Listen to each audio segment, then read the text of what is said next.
انا الیکم مرسلون، ہم تمہارے پاس بھیجے گئے ہیں۔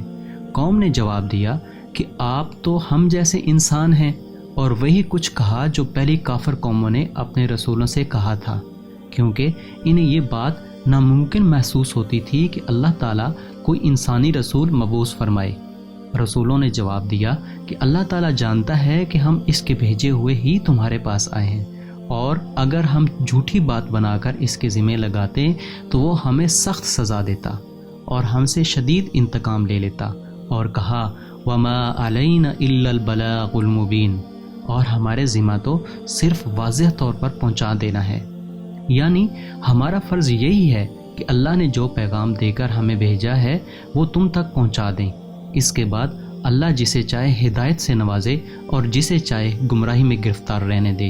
قوم نے کہا اِنَّا تَطَيَّرْنَا بِكُمْ، ہم تو تم کو منحوس سمجھتے ہیں،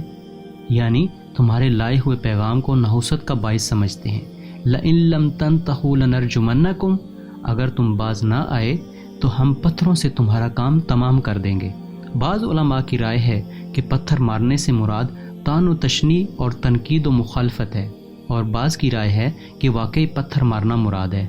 پہلے قول کی تائید اس سے بھی ہوتی ہے کہ وَلَا يَمَسَّنَّكُم مِّنَّا عَذَابٌ أَلِيمٌ، ہم تمہیں قتل کر دیں گے اور تم کو ہماری طرف سے سخت تکلیف پہنچے گی۔ ان رسولوں نے کہا قَالُوا طَائِرُكُم مَّعَكُمْ، تمہاری نحوست تمہارے ساتھ ہی لگی ہوئی ہے، یعنی تمہاری بدشگونی کا نقصان تمہیں ہی پہنچے گا۔ کیا تم اس کو نحوست سمجھتے ہو کہ تم کو نصیحت کی جائے؟ یعنی ہم نے تمہیں ہدایت کی طرف بلایا اور نصیحت کی ہے، اور تم ہمیں قتل اور بدتمیزی کی دھمکی دے رہے ہو اور ہماری نصیحت کو نحوست کا نام دے رہے ہو۔ حقیقت یہ ہے انتم قوم مسرفون،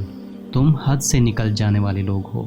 اللہ تعالیٰ نے فرمایا وَجَاءَ مِنْ أَقْصَى الْمَدِينَةِ رَجُلٌ يَسْعَىٰ، اور ایک شخص اس شہر کے آخری کنارے سے دوڑتا ہوا آیا، یعنی وہ رسولوں کی مدد کے لیے اور ان کے سامنے اپنے ایمان کا اظہار کرنے کے لیے آ گیا۔ کہنے لگا یا قوم اتبعوا المرسلین اتبعوا من لا يسألكم اجرا وهم مهتدون، اے میری قوم ان رسولوں کی راہ پر چلو، ایسے لوگوں کی راہ پر چلو جو تم سے کوئی معاوضہ نہیں مانگتے اور وہ راہ راست پر ہیں، یعنی وہ بلا معاوضہ تمہیں خالص حق کی طرف بلا رہے ہیں۔ پھر اس نے لوگوں کو اللہ وحدہ لا شریک کی عبادت کی دعوت دیتے ہوئے دوسرے معبودوں کی پوجا سے منع کیا جو نہ دنیا میں کوئی فائدہ پہنچا سکتے ہیں اور نہ آخرت میں نقصان دے سکتے ہیں، اور کہا کہ اگر میں اللہ کی عبادت چھوڑ کر دوسروں کی عبادت کروں پھر تو میں یقیناً کھلی گمراہی میں ہوں۔ پھر اس نے رسولوں سے مخاطب ہو کر کہا انی آمنت بربکم فاسمعون، میں تو سچے دل سے تم سب کے رب پر ایمان لا چکا، بس میری سنو، یعنی میری بات سن لو اور اللہ کے پاس اس کی گواہی دینا۔ یا اس کا یہ مطلب ہے کہ اے میری قوم اللہ کے رسولوں پر ایمان لانے کا میرا اعلان سن لو۔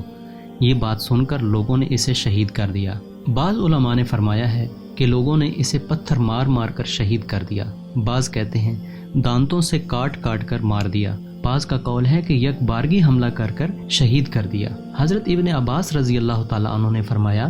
حبیب نجار کو جزام کی بیماری لگ گئی تھی، وہ صدقہ بھی بہت زیادہ دیتا تھا، اسے قوم نے شہید کر دیا تو اس سے کہا گیا ادخل الجنہ، جنت میں چلا جا، یعنی جب اسے لوگوں نے شہید کر دیا تو اللہ نے اسے جنت میں داخل فرما دیا۔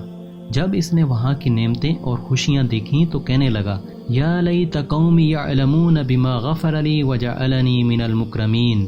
کاش میری قوم کو بھی علم ہو جاتا کہ مجھے میرے رب نے بخش دیا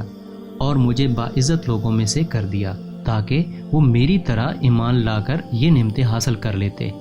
حضرت ابن عباس رضی اللہ تعالیٰ عنہ نے فرمایا اس نے زندگی میں قوم کی خیرخواہی کرتے ہوئے کہا اتبعوا المرسلین، ان رسولوں کی راہ پر چلو، اور مرنے کے بعد قوم کے بھلے کی تمنا کرتے ہوئے کہا یا لیت قومی یعلمون بما غفر لی ربی وجعلنی من المکرمین، کاش میری قوم کو بھی علم ہو جاتا کہ مجھے میرے رب نے بخش دیا اور مجھے باعزت لوگوں میں کر دیا۔ حضرت قتادہ رحمۃ اللہ علیہ بیان فرماتے ہیں آپ مومن کو ہمیشہ دوسروں کا بھلا چاہنے والا ہی پائیں گے، اسے کبھی دھوکہ دینے والا نہیں پائیں گے۔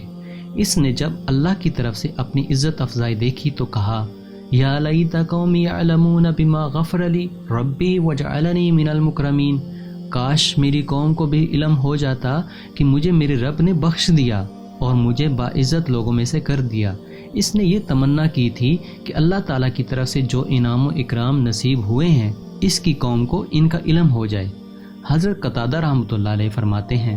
جب انہوں نے اس اللہ کے بندے کو شہید کر دیا تو اللہ تعالیٰ نے انہیں زجر و توبیخ نہیں فرمائی بلکہ ارشاد ہوا ان کانت الا صیحۃ واحدۃ فاذا هم خامدون، وہ تو صرف ایک ہولناک چیخ تھی کہ یکا یک وہ سب کے سب بجھ کے رہ گئے۔ ارشاد باری تعالیٰ ہے وما انزلنا علی قومہ من بعدہ من جند من السماء وما کننا منزلین، اس کے بعد ہم نے اس کی قوم پر آسمان سے کوئی لشکر نہ اتارا اور نہ اس طرح ہم اتارا کرتے ہیں، یعنی جب انہوں نے ہمارے رسولوں کی تکذیب کی اور ہمارے ولی کو شہید کیا تو ان لوگوں سے انتقام لینے کے لیے ہمیں آسمان سے کوئی لشکر اتارنے کی ضرورت نہیں پڑی، بلکہ وہ تو صرف ایک ہولناک چیخ تھی کہ یکا یک وہ سب کے سب بجھ کے رہ گئے۔ مفسرین فرماتے ہیں اللہ تعالیٰ نے ان کی طرف حضرت جبریل علیہ السلام کو بھیجا، انہوں نے شہر کے دروازے کی چوکھٹ کو پکڑ کر ایک زور کی آواز نکالی تو وہ بجھ کر رہ گئے، ان کی آوازیں خاموش ہو گئیں، حس و حرکت ختم ہو گئی اور کوئی ایک آنکھ بھی جھپکنے والی نہ رہی۔ اس تفصیل سے معلوم ہوتا ہے کہ یہ بستی انطاکیہ نہیں تھی، کیونکہ یہ لوگ تو اللہ کے رسولوں کی تکذیب کر کے تباہ ہو گئے تھے اور انطاکیہ والے ایمان لے آئے تھے اور انہوں نے مسیح علیہ السلام کے بھیجے ہوئے حواریوں کی پیروی کی تھی۔ اس لیے کہا جاتا ہے کہ مسیح علیہ السلام پر ایمان لانے والی پہلی بستی انطاکیہ ہے۔ مجھے امید ہے اس قصے سے آپ نے بہت کچھ سیکھا ہوگا، آپ کو نئی باتوں کا علم ہوا ہوگا۔ اجازت دیجیے، اللہ حافظ۔